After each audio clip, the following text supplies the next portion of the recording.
You are listening to 2 Minutes in the Olive Garden. Today's text, Exodus chapter 21, verse 7 to 9.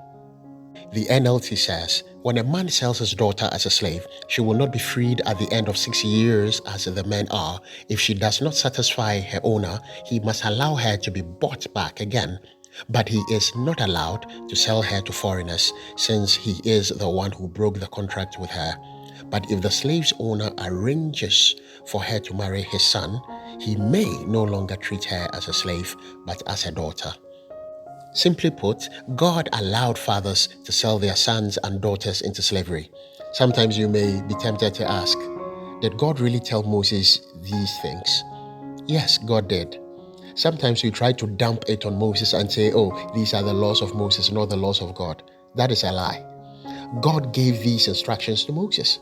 So don't be too quick to blame slave masters or those who profited from slavery. It is biblical, and God instructed it. But the fact that it is biblical does not necessarily mean it is biblically right.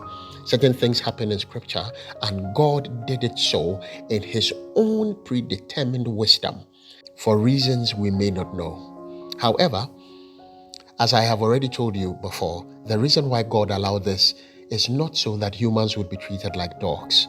It was to use Israel as a test case, an experiment of demonstrating the nature of a fallen world and how the coming of Christ sets the tone to change the course of history from slavery to freedom. God is God, and his knowledge cannot be questioned. His ways will never be our ways, neither would his thoughts be ours. Trust God and trust that all his ways lead to the best end. The shalom of Yahweh be upon you.